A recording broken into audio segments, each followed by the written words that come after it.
I wanted to be a soldier, I wanted to fly, I wanted to fight, I wanted to be out there where troopers are, where the soldiers are, where I could talk to real people, the tip of the spear of the Army.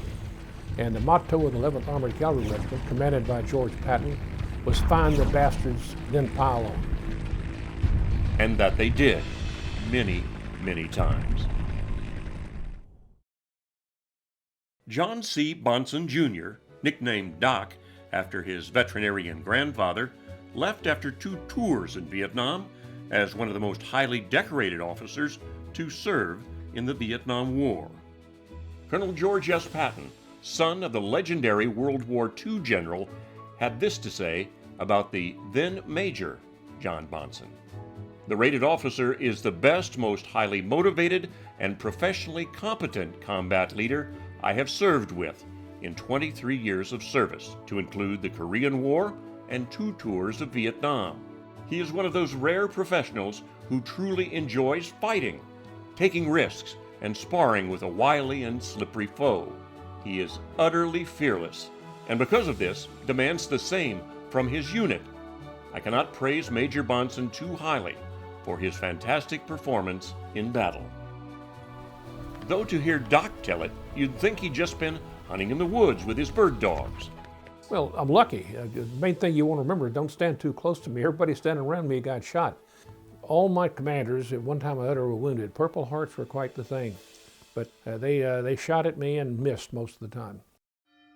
Born in rural South Georgia, John C. Bahnsen Jr., then called Little Johnny, grew up a rough and tumble kid.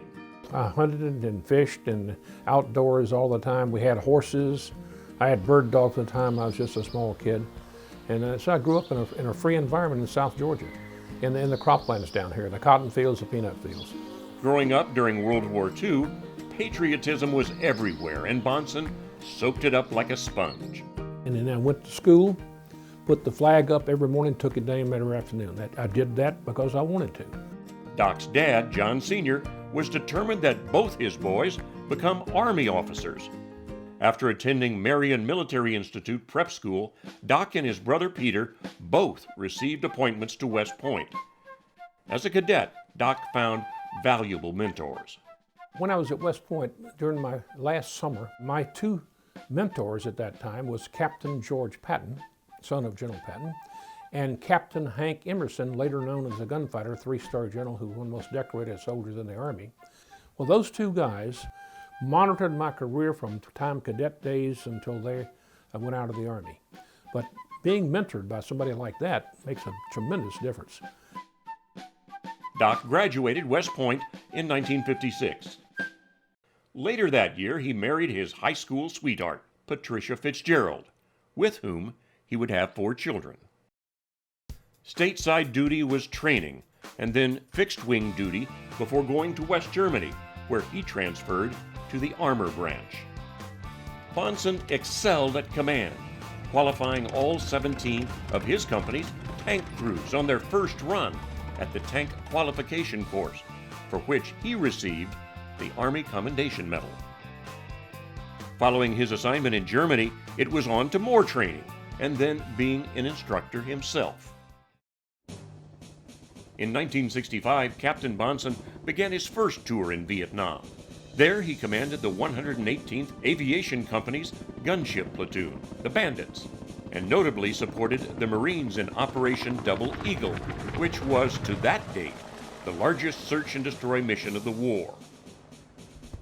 This was the tip of the spear that Doc had wished for: combat, and lots of it.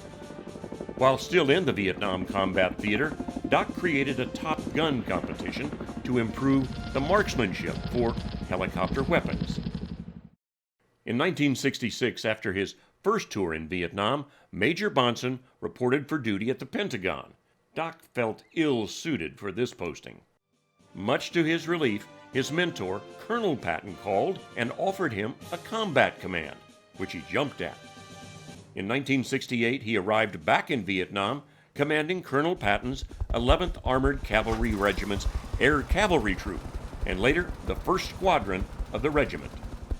Now he flew Cobras, scout helicopters, and Hueys, finding the enemy and piling on. So as soon as we made contact with our scouts, I put gunships in a circle to shoot anybody to try to break out. I put people on the ground to make contact with the enemy forces. Then they reinforced my one platoon. And so you'd have troops and tank companies and everything else reinforcing. And then all that time I would be circling. And then if we got the forces in there, if I felt necessary, I would land and get on one of the lead tracks and lead them right into the enemy formation. Major Bahnsen left Vietnam, having been awarded a Distinguished Service Cross, 5 Silver Stars, 3 Distinguished Flying Crosses, along with 2 Purple Hearts. After his promotion to Lieutenant Colonel, Bahnsen was stationed again in West Germany to command an armored battalion. And Germany was a different place. We had the Russians looking at us across the border there at that time, and the East Germans. Doc was a busy officer through the 1970s and 80s. Notably, he worked with Combat Arms Training Board and the Training Doctrine Command to develop better systems, strategies, and methods of training. Then it was on to Korea. And Korea was an exciting assignment. I was Chief of Staff Combined Field Army. I've been to the Blue House twice, which is where the president lives. And I got to know Chon Do-won, who was the president, because I was able to say hello to him. Kaka, Banamo Eso Kamtatsumnida, glad to meet you, Your Excellency. And he says, Bahnsen, your Korean is very good, but my English is better. This is the president, okay? And I have 5 tenets of what I call leadership. Number 1 quality is audacity. And I don't mean just audacity, I mean unexpected audacity. Doing whatever is totally unexpected. You need to have a mind of thinking all the time, how can I beat that son of a bitch? How can I kill? How can I win and not lose? One of the best attacks I ever made, I made without a weapon.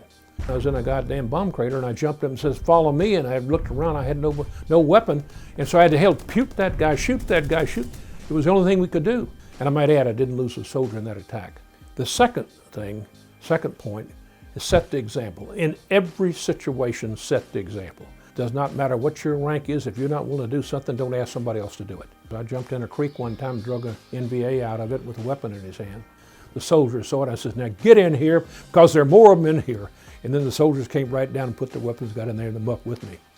Number 3, courage. Courage is doing the right thing in every situation, even though it may cost you your life. That's courage. You can't teach it. It comes somewhere within. Somebody's shooting at you, somebody's got to lead, and you've got to have guts and the courage to get up and do what has to be done. You're the commander, get up and get it done. Number 4, have a sense of humor. I've never known a decent leader that didn't have a sense of humor. And I try to teach that to my young officers. And if they don't have a sense of humor, I tell them, you start working on it. Start working on it. Your soldiers don't work for a crab. I went to Germany, got over there, and my wife, she went down and bought me a brand new Honda Super 50. So one morning I'm running late for the battalion formation. Here's a tank battalion, all formed up, 400 and some odd soldiers stand down there waiting for the battalion commander to show up. And I've come across the top of this hill, and it's a cold morning, and it got slick, and I slipped and I slid on my ass sideways all the way down in front of the battalion, right beside. So everybody says, oh shit, Sergeant Major came over to help me up. I got up and I turned around the battalion and I says, okay, you sons of bitches, laugh, goddamn, and they roared. And number 5, by far and above, is never, never give up. Perseverance, perseverance. Never, never, never give up, no matter what happens. Throughout his career, John Doc Bahnsen Jr. commanded platoons, a troop, a company, a squadron, a battalion, and a brigade, and earned 18 medals for valor among over 70 total decorations. And he is a recipient of West Point's Distinguished Graduate Award. So I retired as a brigadier general, which is, a lot of people said lucky to be alive and also lucky to be a general. I had a great career, 30-year career, couldn't beat it. I'd do it all over again. Bahnsen's storied career was recorded in the book American Warrior, a combat memoir of Vietnam, researched and written by Wes Roberts. Doc's 24/7 presence carved out new thresholds of aviation combat effectiveness, still in use today. But what is the legacy of retired Brigadier General John C. Bahnsen Jr.? The only legacy you have at all is the people you leave behind that you've touched. What is my impact on my son, my daughter, my kids, my grandkids? What's the impact on all the soldiers I had sold under me? What's the impact I've had on cadets I've talked to? What's the impact I've had on anybody at all? Doc has certainly impacted his 4 children and all of his grandchildren. His wife of 40-plus years, Peggy, joined the Army, served in the Adjutant General Corps, and retired as a lieutenant colonel. His brother Peter also retired as a lieutenant colonel after serving with the Special Forces. Doc's friends are lifetime friends. In the words of his West Point classmate, Army General Norman Schwarzkopf, "Without question, Doc created a legend around himself. Tales about him continue to be told and retold to generations of soldiers who never knew him in uniform. Some of these tales are entertaining, while others provide important lessons learned. In either case, I believe these stories have some degree of formative influence on budding warfighters today."